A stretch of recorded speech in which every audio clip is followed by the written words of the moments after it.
وَقُلْنَا يَا آدَمُ اسْكُنْ أَنْتَ وَزَوْجُكَ الْجَنَّةَ، اور ہم نے کہا اے آدم تم اپنی بیوی کے ساتھ جنت میں سکونت اختیار کر لو۔ جنت کے معنی باغ کے ہیں، اور آگے جا کے اس کی تفصیل آئے گی سورہ اعراف میں بہت ساری، پھر اگلی صورتوں میں بھی آئے گی۔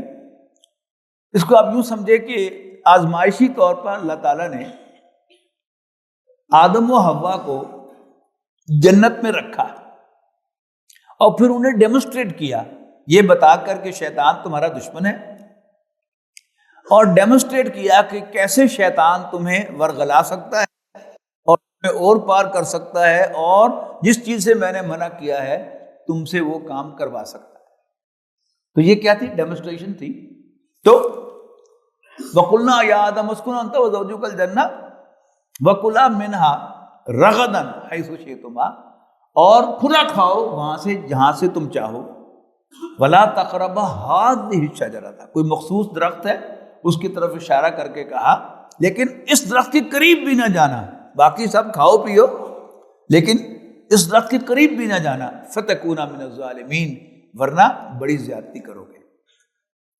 فَأَزَلَّهُمَا الشَّيْطَانُ، لیکن پھسلا دیا ان دونوں کو شیطان نے، انہا اس درخت کے پاس جانے سے، فَأَخْرَجَهُمَا مِمَّا كَانَا فِيهِ، اور ان دونوں کو نکلوا دیا وہاں سے جہاں پر وہ تھے، یعنی جنت۔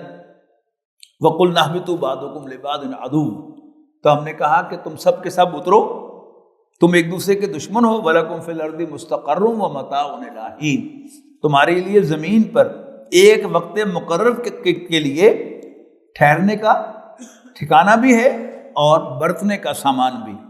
فَتَلَقَّىٰ آدَمُ مِن رَّبِّهِ كَلِمَاتٍ، تو آدم نے سیکھ لیے اپنے رب سے کچھ کلمات، فتاب علیہ، تو اللہ تعالیٰ نے بھی یعنی ان کلمات سے انہوں نے معافی مانگی اللہ تعالیٰ سے، تو فتاب علیہ، تو اللہ تعالیٰ نے ان کی توبہ قبول کر لی۔